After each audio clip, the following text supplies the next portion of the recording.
Labour's controversial decision to allocate £536 million to overseas agricultural projects has unleashed a firestorm of criticism from British farmers, political commentators and the public. Among the most vocal critics is Charles Godby, a British farmer who appeared on GB News to condemn what he called a betrayal of British food security. His comments have sparked outrage across the country, as many feel Labour's priorities are completely out of touch with the needs of their own people. In a fiery interview, Godby didn't hold back his frustration, calling the foreign aid package a slap in the face to British farmers. "I'm furious. It's beggars belief," he fumed. "While we're dealing with massive challenges at home, they're sending money overseas. It's like they've forgotten we exist. They're imposing this family farm tax on us, pushing our costs through the roof, and now they're diverting hundreds of millions to foreign farmers. You couldn't make it up. Watch now." Well, that is what's going to happen with this family farm tax, because we're not going to see farming and food production, not for family farmers, able to purchase land. A lot of farmers are going to end up having to sell just to pay the tax. So who's going to buy it? It's either going to go into your large businesses that are just looking for carbon offsetting and planting trees, or it's going to go into your huge conglomerates who are going to be the new food producers. And we're going to end up seeing just a tiny few people in control of all of our food. And that is frightening. I think it was Henry Kissinger that famously said, if you control oil, you control governments. If you control food, you control the people. And this government needs to wake up and work out who's going to control us soon. Charles, could I ask you a question? It was very well behaved this Tuesday. We had a studio here in GB News packed full of farmers. It was something of a festival spirit. Queensberry rules thus far, but we saw back in the year 2000 when Tony Blair's regime hiked fuel duty. The farmers teamed up with the haulage operators. They blockaded fuel depots and the government were forced into a U-turn within 1 week, a 25 percentile decrease in Tony Blair's popularity. Do you think history could repeat itself? Could there be an escalation of farmers getting, how should we say, slightly more maverick in their approach? It's getting very close. I'm in a number of WhatsApp group chats, and there's a lot of farmers that are saying, they're wanting to do more and they're wanting to do more now. It was really noticeable going around London, talking to the locals there, the people on the tube, the people afterwards on the streets that were saying, just hold the food back. It's that simple.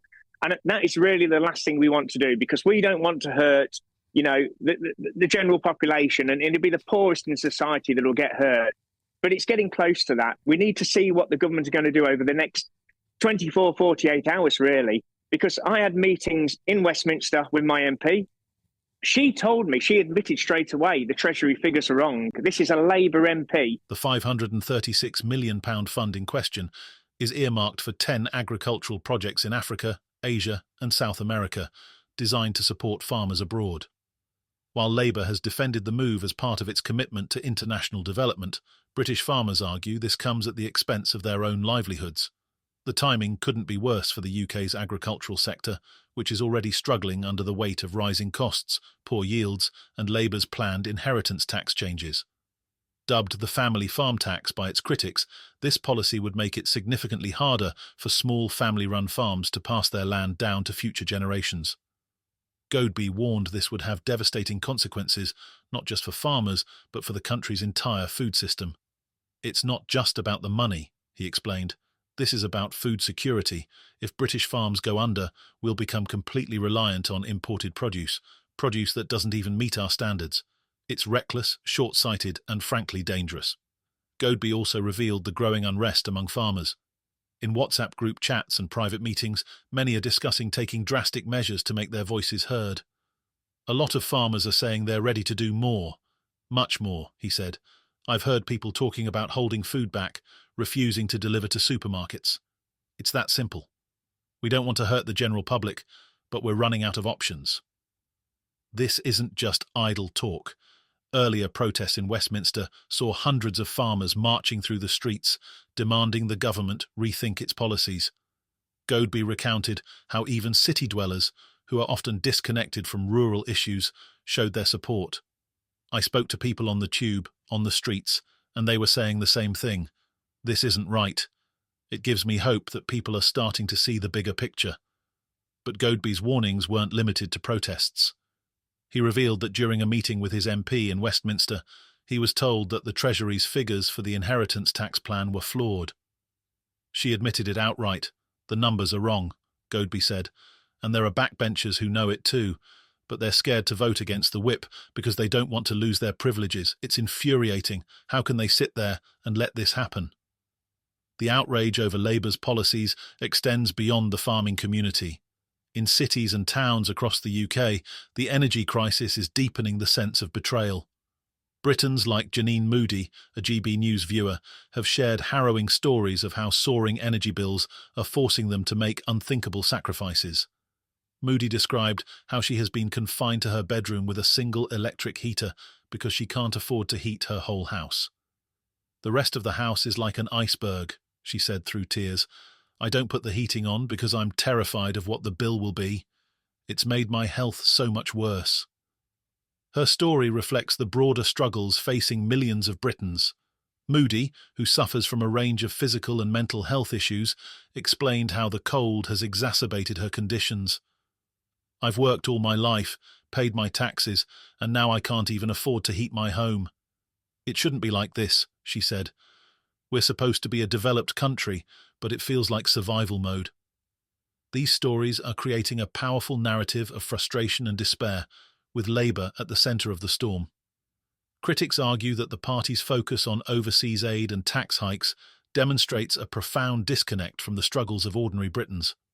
Reform UK MP Rupert Lowe was scathing in his criticism, calling the foreign aid package a disgusting betrayal, and accusing Labour of pandering to global optics at the expense of their own citizens.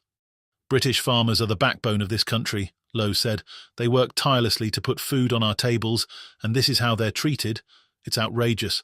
Labour has its priorities completely backwards." The sense of betrayal isn't just limited to farmers and pensioners.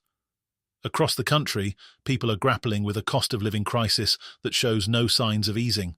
From rising food prices to skyrocketing energy bills, the public mood is one of anger and frustration. Godby summed it up bluntly. "This government isn't listening. They're prioritising everything but the people who are keeping this country running.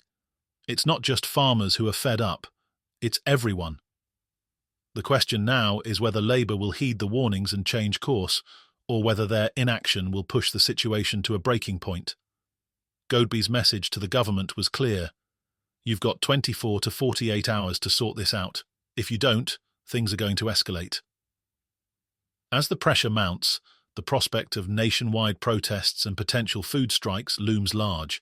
The stakes couldn't be higher, not just for Labour, but for the entire country. Will the government find a way to repair the growing rift, or will their inaction fuel further unrest? For now, all eyes are on Labour as the nation waits to see how this scandal unfolds. Farmers, pensioners and ordinary citizens are demanding answers, and they won't be silenced. This is a story that's far from over, with consequences that could shape the future of the country.